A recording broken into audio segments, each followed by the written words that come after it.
नमस्कार विद्यार्थी मित्रों, ओम पब्लिक स्कूल चाणस्माથી હાર્દિક સ્વાગત કરું છું। હવે આપણે ધોરણ 9 ની અંદર ચેપ્ટર નંબર 13 પૃષ્ઠફળ અને ઘનફળ। હવે પૃષ્ઠફળ અને ઘનફળ વિશે આપણે અભ્યાસ કરીએ એના પહેલા આપણે સૌપ્રથમ પૃષ્ઠફળ અને ઘનફળના થોડા સૂત્રો જોઈશું। હવે એના પહેલા સૌપ્રથમ લંબઘન અને સમઘન। તો આપણે અગાઉ ભણી ચૂક્યા છે કે લંબઘન કોને કહેવાય અને સમઘન આકાર કોને કહેવાય। સમઘનની અંદર બધી બાજુઓ કેવી હોય છે, સરખી હોય છે, અને લંબઘનની અંદર બધી બાજુઓના માપ કેવા હોય છે, જુદા જુદા હોય છે। હવે કોઈ ડબ્બો છે, બરોબર, હું દોરું છું, અહીંયા ધ્યાન રાખજો।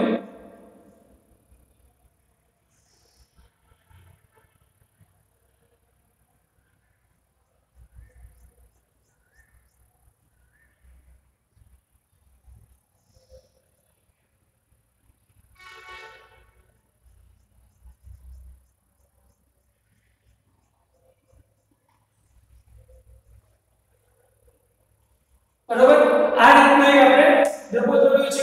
એક આ લંબઘન આકાર છે। લંબઘન આકાર એટલે કોઈ તેનો ડબ્બો, એની ઊંચાઈ, લંબાઈ અને પહોળાઈ એ ત્રણેય વસ્તુ હોય, લંબાઈ, પહોળાઈ અને ઊંચાઈ, તો એને લંબઘન કહે છે। જો પણ બધી સરખી બાજુ તો એને સમઘન, બધી બાજુના માપ કેવા સરખા હોય છે તો એને સમઘન કહે છે। અને લંબઘન કોને કહે છે, બધી બાજુના માપ કેવા હોય છે, जुदा जुदा હોય છે, એને આપણે લંબઘન કહીએ છીએ। હવે સૌપ્રથમ આ છે એની લંબાઈ, આ છે એની પહોળાઈ, બરાબર, અને આ છે એની ઊંચાઈ। એટલે લંબાઈ, પહોળાઈ અને ઊંચાઈ એટલે કોઈ ડબ્બો હોય એ લાંબો, પહોળો અને ઊંચો હોય છે।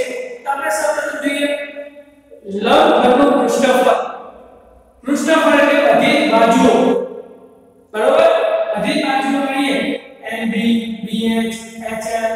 તો આપણે જોઈએ લંબઘનનું પૃષ્ઠફળ બરાબર એનું સૂત્ર શું છે, 2 ગુણ્યા લંબાઈ ગુણ્યા પહોળાઈ વત્તા પહોળાઈ ગુણ્યા ઊંચાઈ વત્તા ઊંચાઈ ગુણ્યા લંબાઈ, એટલે LB BH HL એટલે બધી બાજુ વારાફરતી બે બાજુનો ગુણાકાર એનો સરવાળો, બરાબર। તો આપણે લંબઘનનું પૃષ્ઠફળનું સૂત્ર છે 2 ગુણ્યા LB વત્તા BH વત્તા HL। હવે જો LB અને H તેઓ લંબઘન આકારની ત્રણ ધારો છે। એક આડી ધાર, કુલ કેટલી ધારો છે, 3, જો 1 2 અને 3 ધારો છે, બરાબર। હવે બીજા શબ્દોમાં આપણે LB H ની જોઈએ, L ને લંબાઈ, B ને પહોળાઈ અને H ને ઊંચાઈ એમ દર્શાવીએ છીએ, બરાબર। હવે લંબાઈ, પહોળાઈ અને ઊંચાઈ જો સમાન હોય, લંબાઈ, પહોળાઈ અને ઊંચાઈનું માપ જો સરખું હોય ત્યારે તેવા આકારને શું કહીએ છીએ, આપણે સમઘન આકાર કહીએ છીએ। શું કહીએ છીએ, સમઘન આકાર કહીએ છીએ। તો આપણે સમઘનનું પૃષ્ઠફળનું સૂત્ર જોઈએ તો એ ધારવાળા સમઘનનું પૃષ્ઠફળ એટલે 6a², જો 1 એટલે 3 બાજુ, બરાબર, એ જ રીતે આ રીતનો ધાર થશે, એ રીતે કેટલી થશે, 6a², કેટલી થશે, 6a²। સૂત્ર શું છે, a એટલે બાજુ, a એટલે શું છે, કોઈ એક બાજુ છે, બાજુનું માપ, a એટલે બાજુ, બરોબર, એટલે a શું છે, બાજુનું માપ છે, બરોબર। હવે જોઈએ કે લંબઘન તથા સમઘનમાં પાયા અને મથાળા સિવાયના 4 પૃષ્ઠોને પાર્શ્વ પૃષ્ઠ કહે છે। એટલે શું કીધું છે, આ જે મથાળા, ઉપરનો મથાળાનો ભાગ, હવે ડબ્બો છે, બરોબર, એક ડબ્બો ચોરસ છે, એ ડબ્બાનો ઉપરનો જે ભાગ છે એનો અને નીચેનો તળિયાનો જે ભાગ છે એના સિવાયના ચારે બાજુની જે બાજુ છે, આ જે ચારે મથાળ એટલે ચારે બાજુઓ છે, બરાબર, એ બાજુઓને પાર્શ્વ એટલે પાર્શ્વ પૃષ્ઠો કહે છે। શું કહે છે, પાર્શ્વ પૃષ્ઠ કહે છે. હવે તમને કીધું હોય કે પાર્શ્વ પૃષ્ઠ કોને કહે છે તો લંબઘન અને સમઘન એનો નીચેનો પાયો અને મથાળા સિવાયના ભાગને પાર્શ્વ પૃષ્ઠ કહે છે. એટલે ચાર પાર્શ્વ પૃષ્ઠ હોય છે. એટલે ઉપરનું જે મથાળું હોય અને નીચેનો પાયો હોય છે એના સિવાયની જે બાજુઓ છે એટલે જે ધાર આપેલી હોય એને આપણે પાર્શ્વ પૃષ્ઠ કહીએ છીએ. હવે જોઈએ લંબઘનના પાર્શ્વ પૃષ્ઠફળનું ક્ષેત્રફળ. આ લંબઘનનું પૃષ્ઠફળ હતું, આ લંબઘનના પાર્શ્વ પૃષ્ઠફળનું ક્ષેત્રફળ છે. હવે લંબઘનના પાર્શ્વ પૃષ્ઠફળનું ક્ષેત્રફળ આપણે જોઈએ તો સૌપ્રથમ તો લંબઘનના પાર્શ્વ પૃષ્ઠફળનું ક્ષેત્રફળ બરાબર 2h કૌંસની અંદર l b એ આ લંબઘનના પાર્શ્વ પૃષ્ઠફળનું સૂત્ર છે. હવે સમઘનના પાર્શ્વ પૃષ્ઠફળનું ક્ષેત્રફળ એટલે ઉપરની ધાર જતી રહેશે, નીચેનો પાયો જતો રહેશે, ઉપરની મથાળું જતું રહે એટલે 6 માંથી બે બાજુઓ જતી રહેશે, વચ્ચે કેટલી 4 તો 4 ધાર એટલે 4a² બરોબર. એના ઉપરથી સૂત્ર બને છે મથાળું અને પાયો જતો રહે બે ધારો તો જતી રહેશે, વધી કેટલી 1 2 3 અને 4 તો 4 ધારો છે તો 4a² બરોબર. હવે 1 મીટર સ્ક્વેર બરાબર સેન્ટીમીટરમાં ફેરવવા હોય તો 10000 સેન્ટીમીટર સ્ક્વેર સ્ક્વેરમાં લીધો છે જોજો. અને 1 હેક્ટર બરાબર 10000 મીટર સ્ક્વેર. હવે આપણે જેમ કહીએ કે સાહેબ 1 મીટર બરાબર તો 100 સેન્ટીમીટર થાય પણ એનો સ્ક્વેર એટલે વર્ગ કરવાનો છે. મીટર સ્ક્વેર કરે છે 1 નો વર્ગ થઈ જશે પણ 100 નો વર્ગ 10000 થઈ જશે બરાબર. એટલા માટે 1 મીટર સ્ક્વેરમાં આપ્યું છે અને સેમી સ્ક્વેરમાં આપ્યું છે. હવે આ જે સૂત્રો ઉપયોગ કરે છે એ સૂત્રો ઉપરથી આપણે જોઈએ ઉદાહરણ નંબર 1. હવે ઉદાહરણ નંબર 1 ની અંદર શું કહેવા માંગે છે આપણે જોઈએ તો ઉદાહરણ નંબર 1 ની અંદર મેરીને તેનું ક્રિસમસ ટ્રી શણગાર્યું છે. હવે તમે જોજો ઉદાહરણ 1 ની અંદર એક ક્રિસમસ એટલે ઝાડ આપણે જે ક્રિસમસ વખત એટલે નાતાલ વખત જે ક્રિસમસ ટ્રી હોય છે બરોબર એ ટ્રીની અંદર શણગારવું છે. તમારા ઉદાહરણ 1 ની અંદર રકમની અંદર આકૃતિ આપેલી છે તમે જોઈ શકો છો. તો શું કીધું છે એને શણગારવું છે. તે સાંતા ક્લોઝના ચિત્રને રંગીન કાગળ વીંટાળેલા લંબઘન લાકડાના ખોખા પર આ ક્રિસમસ ટ્રી મૂકવા માંગે છે. હવે લંબઘન આકારનું ખોખું છે. શું છે એક લંબઘન આકારનું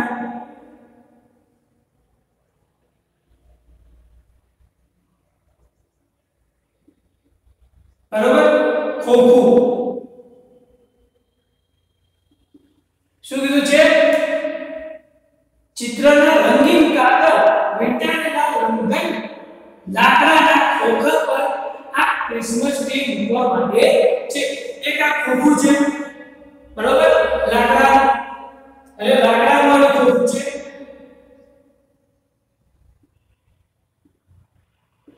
હવે લાકડાનું ખોખું છે એને આના ઉપર એને ક્રિસમસ ટ્રી મૂકવાની છે બરોબર. હવે આના ઉપર એક ક્રિસમસ ટ્રી મૂકે બરોબર. આના ઉપર એને શું કરવું છે ક્રિસમસ ટ્રી મૂકવી છે. તો આ કામ માટે તેને ચોક્કસ કેટલા કાગળ ખરીદવા જોઈએ. હવે આ જે ખોખું છે એને શું કરવું છે શણગારવું છે. હવે આ શણગારવા માટે એને ચોક્કસ કાગળની જરૂર પડશે. હવે આ જે છે આ એક જ બાજુ છે, બધી બાજુ શણગારવાની છે. હવે જ્યારે બધી બાજુ શણગારવી હોય ત્યારે તેને પૃષ્ઠફળ શોધવું પડશે. એને ખબર તો હોવી જોઈએ કે બધી કુલ થઈને કેટલી કાગળની જરૂર પડશે. એટલે એને ચોપડી એટલે જ્યાં ખોખું છે એની બધી જ બાજુ શણગારવી હોય તો એ બાજુઓ શણગારવા માટે એને કેટલા કાગળની જરૂર પડશે. તો શું કીધું છે કે ચોક્કસ કેટલા કાગળ ખરીદવા જોઈએ તે જણાવ્યું છે. આ ખોખાની લંબાઈ, પહોળાઈ અને ઊંચાઈ અનુક્રમે 80 સેમી, 40 સેમી અને 20 સેમી હોય તો હવે 40 સેમી લંબાઈ વાળા કાગળ કેટલા ચોરસ જોઈશે. હવે એને કીધું છે હવે ધારો કે અહીંયા કાગળ એક લગાવ્યો છે બરોબર. અહીંયા મેં એક કાગળ લગાવ્યો 40 સેમી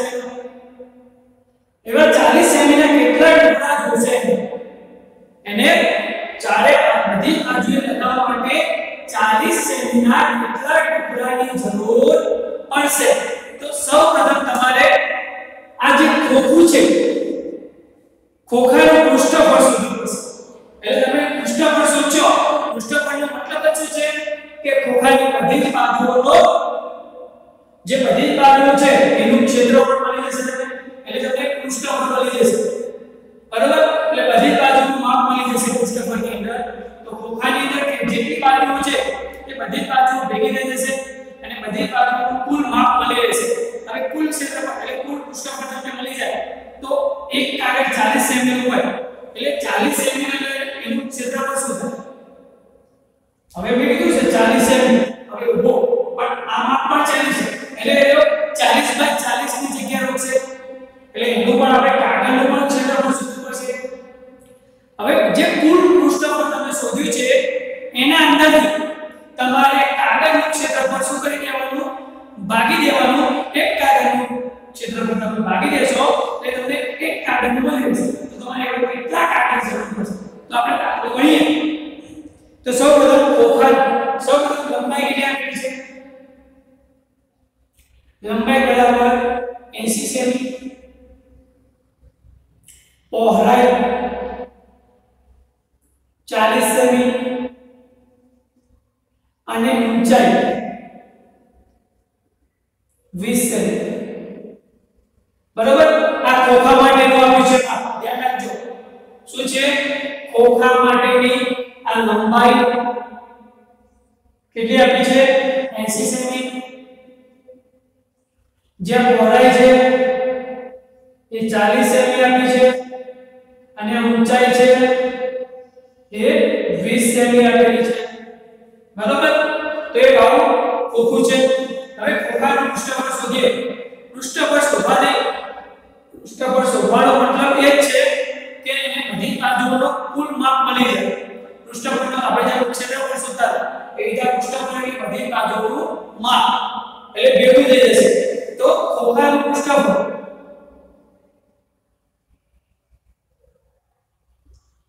હવે ખોખાનું પૃષ્ઠફળ ખોખું જેવું છે લંબાઈ પહોળાઈ અને ઊંચાઈ આપેલી છે. તો ખોખું એક લંબઘન આકાર થઈ ગયું છે. તો લંબઘનનું પૃષ્ઠફળ શું છે? 2 * LB + BH + HH. તો આપણે સૂત્ર લખીએ 2 * LB + BH + HH. બરોબર? હવે સૂત્રના આપણે બે લીધી. L કેટલો આપ્યો છે? લંબાઈ 80 સેમી, પહોળાઈ 40 સેમી વત્તા પહોળાઈ 40 સેમી. અહીંયા કશું નથી તો ગુણાકાર આવશે. ધ્યાન રાખજો. B * H છે પછી પ્લસ આપેલા છે. તો B * H ઊંચાઈ 20 વત્તા H 20 * 80 2 * 80 * 40 કેટલા થશે? 832. 4 * 2 = 8 અને 8 * 2 = 16. 2 * હવે આપણે સરળ કરીએ 3200 + 800 4000 5500. હવે 5600 * 2 કરીએ તો કેટલા થશે? 56 * 2 કરીએ 112 એટલે 11200 થશે. શું થશે? 11200 સેમી સ્ક્વેર. તો આપણને ખોખાનું પૃષ્ઠફળ કેટલું મળ્યું છે? 11200 સેમી સ્ક્વેર. એટલે ખોખાની બધી જ બાજુઓનો સરવાળો કેટલો છે? એટલે બધી જ બાજુઓનું માપ કેટલું આપેલું છે? 11200 સેમી સ્ક્વેર. એટલે ખોખાનું પૃષ્ઠફળ મળી ગયું. હવે આપણે આપેલું છે કાગળ. એટલે 40/40 નો કાગળ છે. તો આપણે કાગળનું ક્ષેત્રફળ શોધીએ. તો કાગળનું ક્ષેત્રફળ બરાબર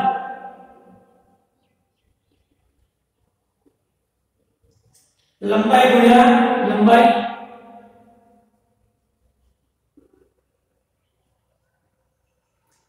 તો 40 * 40 1600 સેમી સ્ક્વેર હવે એક કાગળ જે આપણે અહીંયા એક કાગળ લગાવીએ છીએ, એક કાગળનો જે ટુકડો છે એ કેટલો છે 1600 સેમી સ્ક્વેર નો છે, બરાબર। હવે 1600 સેમી સ્ક્વેર નો એક ટુકડો હોય તો 11200 સેમી સ્ક્વેર હોય તો કાગળના કેટલા ટુકડા થશે? તો આપણે આ બધાને શું કરવું પડશે? ભાગાકાર કરવો પડશે, બરાબર। તો આપણે કહેવાનું એટલે કેટલા કાગળની સંખ્યાઓ શોધવી છે, તો જરૂરી કાગળના ટુકડાની સંખ્યા, જરૂરી કાગળના ટુકડાની સંખ્યા બરાબર ખોખાનું પૃષ્ઠફળ ભાગ્યા કાગળનું ક્ષેત્રફળ। હવે ખોખાનું પૃષ્ઠફળ ભાગ્યા કાગળનું ક્ષેત્રફળ। હવે ખોખાનું પૃષ્ઠફળ આપણને આપે છે 11200 ભાગ્યા 1600 કાગળનું ક્ષેત્રફળ આપેલું છે, આપણે ઉડાડી દઈએ। હવે 16 × 112 તો જવાબ આવશે 7, તો 7 ટુકડા જરૂર પડશે। કેટલા ટુકડાની જરૂર પડશે? કાગળના 7 ટુકડાની જરૂર પડશે। કેટલા? 1600 સેમી સ્ક્વેરના 7 ટુકડાની જરૂર પડશે, બરાબર। આપણે ઉદાહરણ નંબર 1 છે। હવે આપણે ઉદાહરણ નંબર 2 જોઈએ કે અમે તેના ઘર માટે શું કીધું છે? અમે તેના ઘર માટે સમઘન આકારની ઢાંકણા સાથેની પાણીની ટાંકી બનાવે છે, બરાબર। હવે તેની બહારની ધાર 1.5 મીટર લાંબી છે, 1.5। હવે એનો એક સમઘન એટલે સમઘન આકારની ટાંકી બનાવે છે, બરાબર।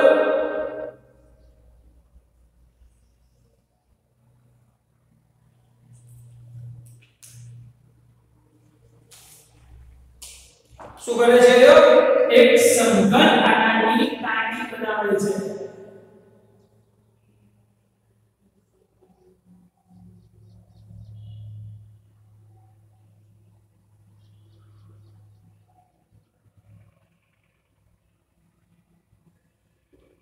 એટલે બધી બાજુનું માપ કેવું છે? સરખું છે। એટલે સમઘન આકારની ટાંકી 1.5 મીટર લાંબી છે। આની માપ શું છે? 1.5 મીટર। આ પણ 1.5 છે અને આ પણ 1.5 મીટર છે। કેમ કે સમઘન આકારની છે, બધી બાજુનું માપ કેવું હશે? સરખું હશે, બરાબર। હવે તે તળિયા સિવાયના ટાંકીના બહારના ભાગમાં 25 સેમી લંબાઈવાળા ચોરસ લાદીના ટુકડા લગાવવા માંગે છે। આ જે નીચે તળિયાનો ભાગ છે એના સિવાયનો ભાગ એ બધી જગ્યાએ શું કરવા માંગે છે? 25 સેમી 25 × 25 ની લાદી લગાવવા માંગે છે। તો લાદીના પ્રત્યેક ડઝન એટલે 12 રૂપિયા છે। તો તે લેખે ખર્ચ કરેલ શોધો। હવે સૌપ્રથમ આપણે આ જે ટાંકી છે, ટાંકીનું પૃષ્ઠફળ શોધવું પડશે તળિયા સિવાય, કારણ કે આપણે તળિયામાં તો લાદી લગાવવાની નથી, તો આપણે જે તળિયું છે એ તળિયાવાળો ભાગ છોડી દેવાનો છે। હવે તળિયાવાળો ભાગ છોડી દો તો બાકી બચ્યા કેટલા ભાગ? જો કોઈ ટાંકી હોય તો 4 ભાગ થશે, 4 બાજુ એટલે 4 ભાગ એરિયા, અને ઉપરનો મથાળાનો ભાગ પાંચમો ભાગ, ઉપરના ભાગમાં પણ એને સ્ટાઇલ લગાવવાની છે। નીચેના ખાલી તળિયાવાળા ભાગમાં સ્ટાઇલ લગાવવાની નથી, એટલા માટે આપણે કુલ કેટલા ભાગ છે? 5 ભાગ છે। હવે 5 ભાગની અંદર એને સ્ટાઇલ લગાવવાની છે, તો સૌપ્રથમ 5 ભાગનું ભેગું થઈને પૃષ્ઠફળ એટલે જે માપ છે એ કેટલું છે? એટલે આપણે ધારો કે રૂમ છે, આ રૂમની તમારે સ્ટાઇલ લગાવવી હોય તો મને આ રૂમનું સૌપ્રથમ ક્ષેત્રફળ તો ખબર હોવી જોઈએ, અથવા આખી રૂમની દિવાલે ચારે દિવાલો ઉપરની દિવાલ અને નીચેની હોય તળિયામાં પણ આપણે સ્ટાઇલ લગાવવી હોય તો આપણે આખા રૂમનું પૃષ્ઠફળ શોધવું પડશે, બરાબર? તો એ પૃષ્ઠફળ શોધ્યા પછી જે સ્ટાઇલ હોય એ સ્ટાઇલનું ક્ષેત્રફળ આપણે એના અંદરથી ભાગીએ તો આપણને એક લાદીના ટુકડાનું મળી જશે માપ, બરાબર?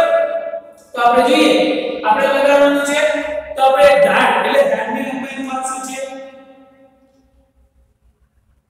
હવે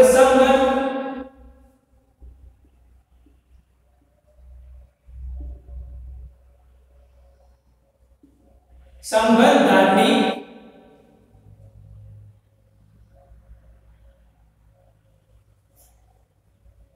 હવે આ જે સમઘન આકાર છે, બરાબર? સમઘન ટાંકીની ધાર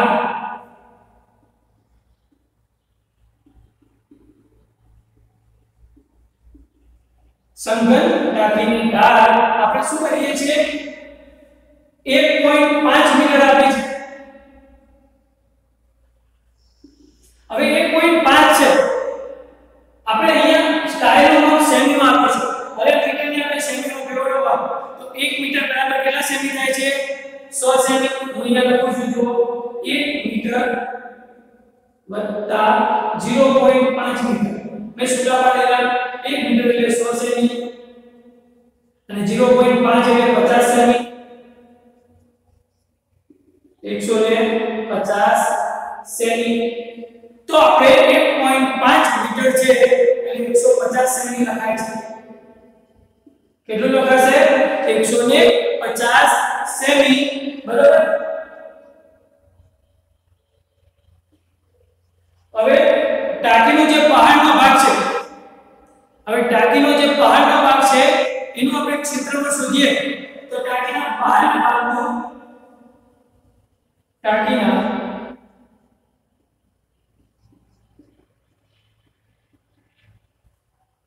બહારના જરૂરી ભાગનું ક્ષેત્રફળ.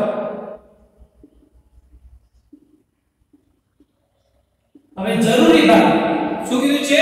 ટાંકીની જે જરૂરી ભાગ છે તળિયા સિવાય એટલે મથાળ અને 4 બાજુ એટલે કુલ 5 બાજુ છે.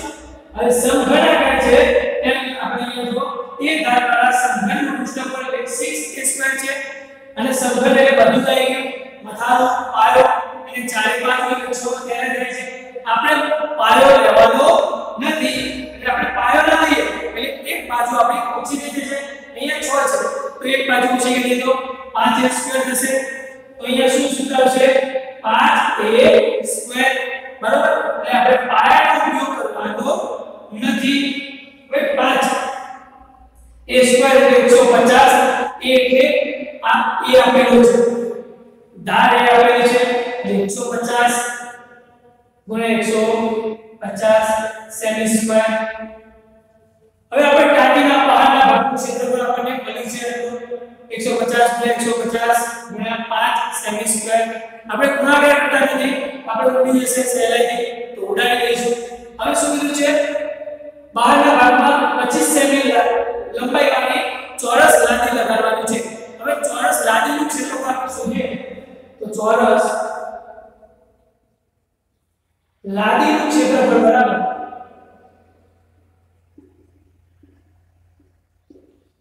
લંબાઈ કેટલી આપેલી છે? 25 સેમી ગુણ્યા 25 સેમી, બરાબર? આ એક લાદીનો ટુકડો છે. 25 ગુણ્યા 25 કરીએ તો આપણને 625 તો મળશે, બરાબર? હવે આપણે શું શોધવાનું છે? કેટલી લાદીની જરૂર પડશે. એટલે આ જે ભાગ છે એ ભાગની અંદર કેટલી લાદીની જરૂર પડશે. આપણે એક લાદીના આ લાદીઓ જે છે જેમ આપણે આ લાદીની અંદર કે કેટલા કાગળની જરૂર પડશે એ જ રીતે ટાંકીના બહારના ભાગનું જે ક્ષેત્રફળ છે, જ્યાં બહારના ભાગનું ક્ષેત્રફળ છે 4 અને 5 બાજુઓનું, એ બાજુની અંદરથી એક લાદીનું ક્ષેત્રફળ આપણે શું કરીએ? બાદ કરીએ તો આપણને જેટલી જરૂર છે એટલી લાદીઓ મળી જશે. એટલે એક લાદીનું ક્ષેત્રફળ બાદ કરીએ એટલે આપણને જરૂરી લાદીઓનું ક્ષેત્રફળ મળશે. આપણે લખીએ સંખ્યા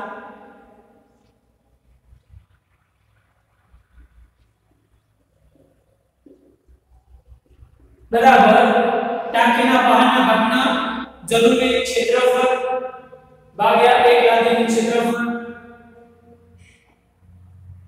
ટાંકીના બહારના જરૂરી ભાગનું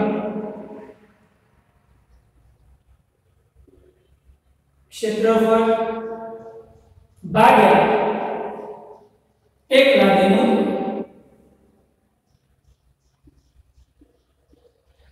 ક્ષેત્રફળ એક લાદીનું ક્ષેત્રફળ હવે જરૂરી ભાગ કેટલો છે 5 ગુણ્યા 150 ગુણ્યા 150 ભાગ્યા 25 ગુણ્યા 25 હવે 150 છે હું 25 ગુણ્યા કેટલા કરીશ 25 ગુણ્યા 6 25 ગુણ્યા 6 મારે 25 25 ઉડી જશે 6 36 હવે 36 ગુણ્યા 5 કરીએ 6 35 30 180 તો કેટલી લાદીની જરૂર પડશે 180 લાદીઓની જરૂર પડશે એટલે 180 સ્ટાઇલની જરૂર છે એટલે 180 ટુકડા સ્ટાઇલ બરાબર હવે મેં આગળ શું કીધું છે લાદીના પ્રત્યેક ડઝન 12 લાદીના 360 રૂપિયા છે તો 180 લાદીના કેટલા એટલે આ લાદી જે મળી છે 180 આપણે અહીંયા ગણીએ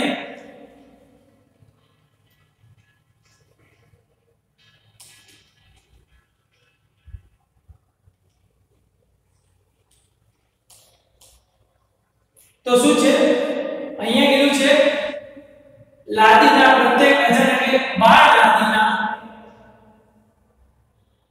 12 લાદીના 360 રૂપિયા તો એક લાદી પહેલા શોધી લઈએ આપણે લાદીના કેટલા તો 1 ગુણ્યા 360 ભાગ્યા 12 12 24 12 36 તો 30 ગુણ્યા 12 કરી આપો તો આપણને મળશે બરોબર એટલે કે 12 બીજો 12 36 30 એક લાદીના 30 રૂપિયા છે એક લાદીના 30 રૂપિયા આપણે કેટલી લાદીઓ છે 180 લાદીઓ છે લખીએ કે એક લાદીના 30 રૂપિયા કેટલા છે એક લાદીના 30 રૂપિયા અહીંયા કેટલી લાદીઓ છે આપણી પાસે 180 લાદીના કેટલું 180 ગુણ્યા 30 કરીએ 18 દુ 36 18 તરી 54 તો 5400 રૂપિયા ખર્ચ થશે એટલે આ જે સમઘન આકારની ટાંકી છે એ ટાંકીને પાંચે બાજુ એટલે તળિયા સિવાયના ભાગની અંદર લાદી લગાવવાનો કુલ ખર્ચ 5400 રૂપિયા થાય છે બરોબર તો આ રીતે આપણે આ દાખલાને ગણી શકીએ છીએ આપણે ઉદાહરણ 1 અને ઉદાહરણ 2 આપણે શીખવાનું છે બરોબર